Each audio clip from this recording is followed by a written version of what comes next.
Welcome back to केमिस्ट्रिया। इससे previous video में हमने देखा था हाइड्रोजन बॉन्डिंग क्या है और ये किन किन मॉलिक्यूल्स में बनती है और कैसे बनती है। अगर आपने प्रीवियस वीडियो नहीं देखी तो आप डिस्क्रिप्शन में लिंक चेक कर सकते हैं। आज मैं बताऊंगी आपको हाइड्रोजन बॉन्डिंग। सबसे पहले इसके बारे में ब्रीफ करूंगी, उसके बाद मैं बताऊंगी हाइड्रोजन बॉन्डिंग की टाइप्स क्या हैं और hydrogen bonding different organic molecules के बिहेवियर या रिएक्टिविटी पे कैसे अफेक्ट करता है। Hydrogen bonding is basically electrostatic attraction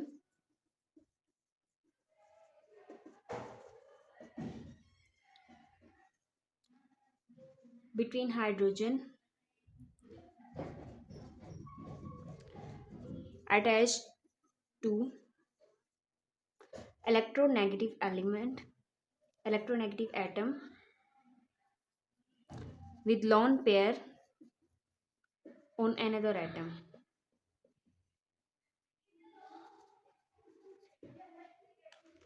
hydrogen bonding simple electrostatic attraction है। आज हम डिस्कस करेंगे types of hydrogen bonding. Different types of hydrogen bonding कौन कौन सी हैं और hydrogen bonding different organic molecules की बिहेवियर या एक्टिविटी पे कैसे अफेक्ट करता है।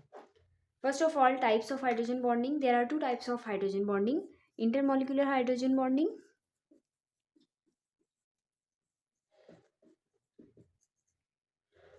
and intramolecular hydrogen bonding.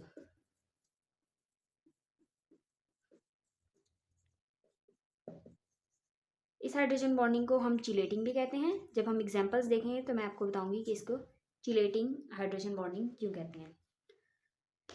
Now what is intermolecular hydrogen bonding? Intermolecular hydrogen bonding is hydrogen bonding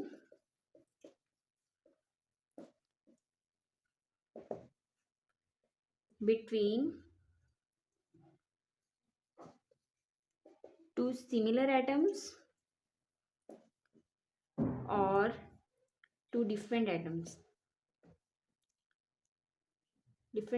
or molecules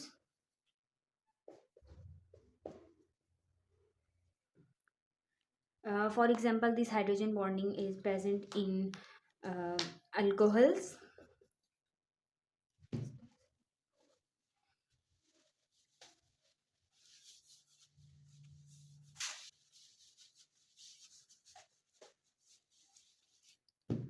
intermolecular hydrogen bonding is present in alcohols, amines, hydrogen fluoride or carboxylic acids and many other compounds. Here is the structure of intermolecular hydrogen bonding.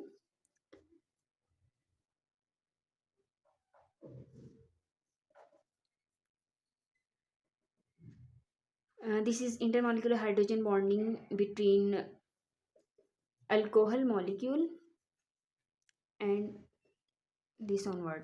Alcohol in solution की form में है या फिर ऐसे ही simple alcohol का mixture है हमारे पास, liquid alcohol.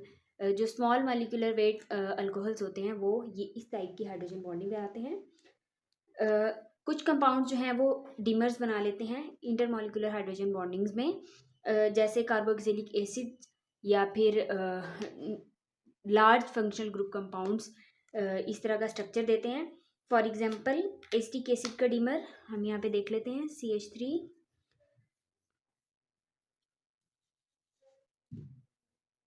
C double bond O oxygen hydrogen.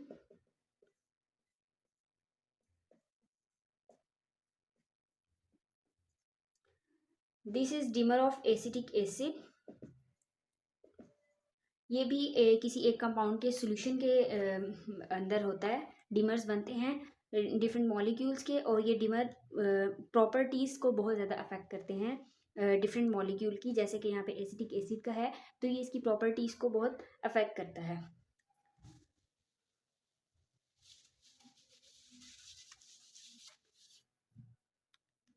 Next हम देखते हैं इंट्रामॉलिक्यूलर हाइड्रोजन बॉन्डिंग क्या है।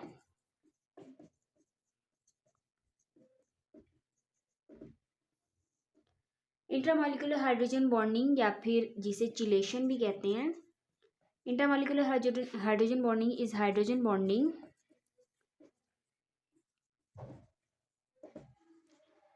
between two functional groups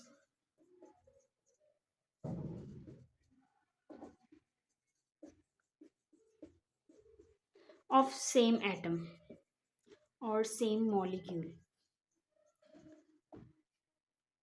एक मॉलिक्यूल के ऊपर दो फंक्शनल ग्रुप पाए जाते हैं और वो दो फंक्शनल ग्रुप आपस में इंटरेक्शन करते हैं और इस इंटरेक्शन की वजह से एक कॉम्प्लेक्स टाइप बन जाता है. रिंग स्ट्रक्चर मोस्टली बनता है इनमें. रिंग स्ट्रक्चर फॉर्मेशन होती है और इस रिंग स्ट्रक्चर फॉर्मेशन को ही हम चिलेशन कहते हैं. फॉर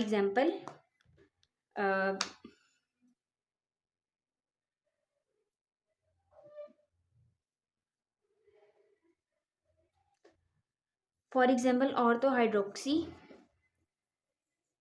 बेंजल्डिहाइड और ऑर्थो नाइट्रोफिनोल और ortho क्लोरोफिनोल. These are the different compounds that form intramolecular hydrogen bonding. Now we see the structures of one of them.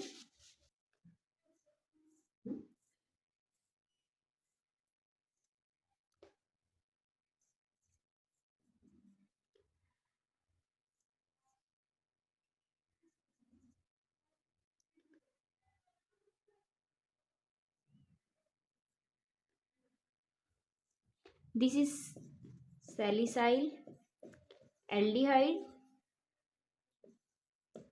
or we say ortho hydroxy benzaldehyde.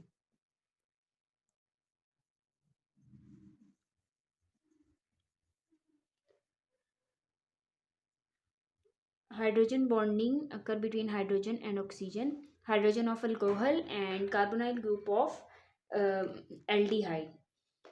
So the ring structure is formed between the two functional group of the same molecule. So this process is called chelation. Another example is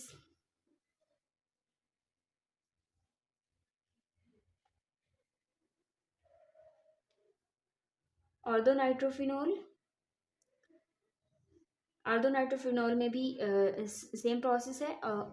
hydroxyl group जो present है ortho position पे और nitro group जो present है ये दोनों आपस में हाइड्रोजन बॉन्डिंग बना लेते हैं और एक रिंग स्ट्रक्चर बन जाता है, रिंग शेप बन जाती है, जिसकी वजह से हम इन कंपाउंड को चिलेटिंग कंपाउंड्स कहते हैं.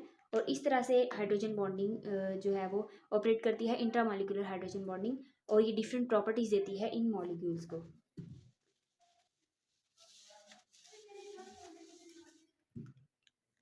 अब हम देखते हैं effect of hydrogen bonding on properties of organic compounds.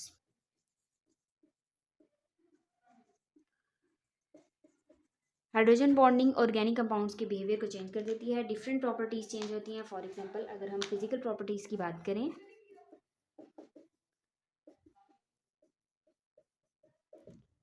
Physical properties like boiling point और सॉल्युबिलिटी, ये हाइड्रोजन बॉन्डिंग की वजह से चेंज हो जाते हैं. या फिर किसी मॉलिक्यूल का एसिडिक बिहेवियर है वो हाइड्रोजन बॉन्डिंग की वजह से चेंज हो जाता है. कोई कंपाउंड एसिडिक है तो हाइड्रोजन बॉन्डिंग की वजह से इन सम केसेस हाईली एसिडिक हो सकता है और इन सम केसेस लेस एसिडिक हो जाता है. सॉल्युबिलिटी की कुछ एग्जांपल्स देख लेते हैं कि सॉल्युबिलिटी हाइड्रोजन बॉन्डिंग को कैसे अफेक्ट करती है. Different molecules of same molecular weight have almost same solubility, but if they are hydrogen bonded their solubility change. For example, we consider example of alkanes, ethers and alcohols. हम कोई एक compound लेते हैं जिनका almost molecular weight alkane में, ether में, alcohol में इनका ऑलमोस्ट मॉलिक्यूलर वेट सेम हो, लेकिन फिर हम देखेंगे कि इनका बॉइलिंग पॉइंट क्या है. अल्केन में हम ले लेते हैं फॉर एग्जांपल प्रोपेन को और ईथर्स में हम ले लेते हैं CH3O CH3 डाईमिथाइल ईथर, और अल्कोहल्स में हम ले लेते हैं एथेनॉल को. These are the three compounds having almost same molecular weight.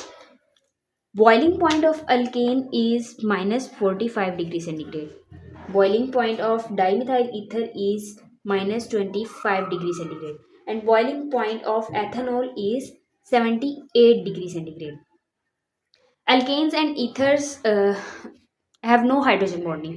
इनमें कोई हाइड्रोजन बॉन्डिंग नहीं होती, लेकिन हमने अभी इंटरमॉलिक्यूलर हाइड्रोजन बॉन्डिंग में देखा था कि अल्कोहल्स जो हैं वो हाइड्रोजन बॉन्डिंग देती हैं. तो हाइड्रोजन बॉन्डिंग होने की वजह से इसकी बॉइलिंग पॉइंट इतना ज़्यादा इंक्रीज हो गया है कि इसके साथ वाले जो इसके सेम मॉलिक्यूलर वेट के जो डिफरेंट कंपाउंड्स हैं उनका माइनस में बॉइलिंग पॉइंट है, और अल्कोहल का पॉजिटिव में बहुत हाई वैल्यू है बॉइलिंग पॉइंट की. इसकी वजह यह है कि हाइड्रोजन बॉन्डिंग जो है वो इंट्रैक्शन को स्ट्रॉन्ग कर देती है, और हाई एनर्जी रिक्वायर्ड होती है इस कंपाउंड को ब्रेक करने के लिए. इस हाई एनर्जी रिक्वायरमेंट की वजह से इसका बॉइलिंग पॉइंट जो है वो बहुत ज़्यादा इंक्रीज हो जाता है.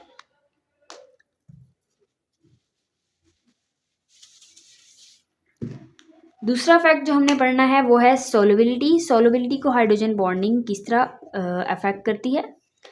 सोलबिलिटी को दो तरीके से अफेक्ट कर सकती है. अगर सोल्यूट और सॉल्वेंट के दरमियान हाइड्रोजन बॉन्डिंग है, सोल्यूट और सॉल्वेंट के दरमियान हाइड्रोजन बॉन्डिंग डिवेलप हो रही है, तो फिर तो उस कंपाउंड की सोलबिलिटी जो है वो इंक्रीज हो जाएगी. हाइड्रोजन बॉन्डिंग डिवेलप होगी तो दोनों मॉलिक्यूल आपस में मिक्सअप होंगे और इजीली सोल्यूबल हो जाएंगे, उनकी सोलबिलिटी इंक्रीज हो जाएगी. लेकिन अगर सोल्यूट मॉलिक्यूल्स की या फिर सॉल्वेंट मॉलिक्यूल्स की आपस में इंट्रामॉलिक्यूलर हाइड्रोजन बॉन्डिंग है, तो इंट्रामॉलिक्यूलर हाइड्रोजन बॉन्डिंग होने की वजह से वो सोल्यूट या फिर सॉल्वेंट जो है वो किसी इनकमिंग कंपाउंड को डिसॉल्व नहीं कर पाएगा और उसकी सोलबिलिटी डिक्रीज हो जाएगी. जैसे कि हमने एग्जांपल देखी थी ऑर्थो नाइट्रोफिनोल की in intramolecular hydrogen bonding. Ortho nitrophenol hydrogen bonding बनाता है, इंट्रामॉलिक्यूलर हाइड्रोजन बॉन्डिंग. इसकी वजह से ऑर्थो नाइट्रोफिनोल सोलबिलिटी जो है वो इसकी बहुत थोड़ी होती है, जबकि वाटर के अंदर ऑर्थो नाइट्रोफिनोल की सोलबिलिटी बहुत थोड़ी होती है. जबकि इसका दूसरा जो कंपाउंड है पैरा नाइट्रोफिनोल, जिसका दूसरा आइसोमर, इसकी सोलबिलिटी वाटर के अंदर बहुत अच्छी होती है क्योंकि इसकी इंट्रामॉलिक्यूलर हाइड्रोजन बॉन्डिंग नहीं होती. जैसे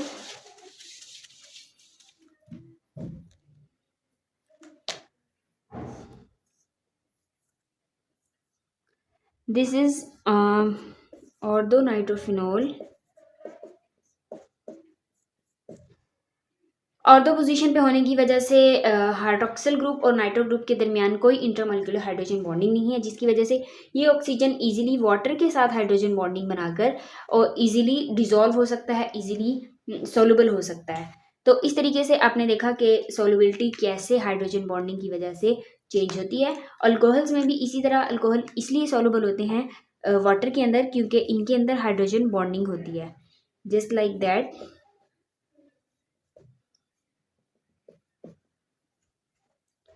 ये हाइड्रोजन बॉन्डिंग बनाते हैं वाटर के साथ भी और आपस में भी. जब वाटर इनके दरमियान इनमें मिक्स किया जाता है तो ये हाइड्रोजन बॉन्डिंग आपस की हाइड्रोजन बॉन्डिंग को ब्रेक करके हाइड्रोजन के साथ वाटर मॉलिक्यूल्स के साथ हाइड्रोजन बॉन्डिंग बनाते हैं, जिसकी वजह से ये इजीली सॉल्युबल हो जाते हैं.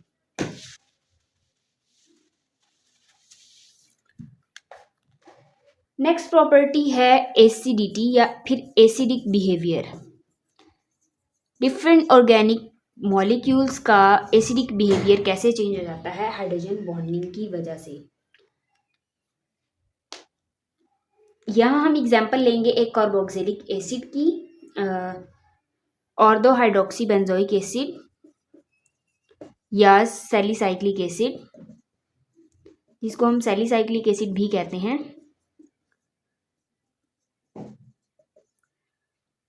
ऑर्थो हाइड्रोक्सी बेंजोइक एसिड या सैलिसाइक्लिक एसिड जो है वो हाइड्रोजन बॉन्डिंग शो करता है, लेकिन जो इसका दूसरा आइसोमर है पैरा हाइड्रोक्सी बेंजोइक एसिड या फिर पैरा सैलिसाइक्लिक एसिड, उसके अंदर हाइड्रोजन बॉन्डिंग नहीं होती.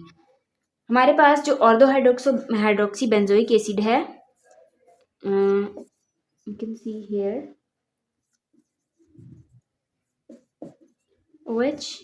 अगर हम इसका प्रोटॉन रिमूव कर दें तो हमारे पास ये जो A9 है, ये हाइड्रोजन बॉन्डिंग बनाता है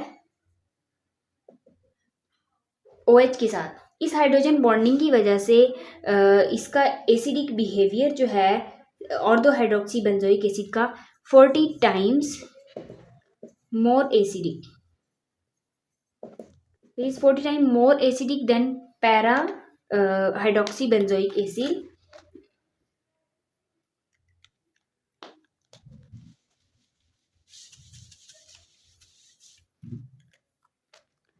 This is para hydroxybenzoic acid.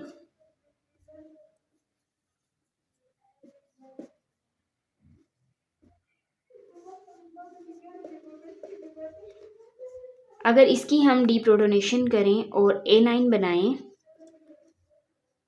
तो हाइड्रोक्सिल ग्रुप और carboxy A9 far away from each other, so they don't form hydrogen bonding. Hydrogen bonding इनके अंदर डेवलप नहीं होती। इस हाइड्रोजन बॉन्डिंग डेवलप ना होने की वजह से इनका जो एसिडिक बिहेवियर है वो नॉर्मल जो इनका पहले था वही रहता है।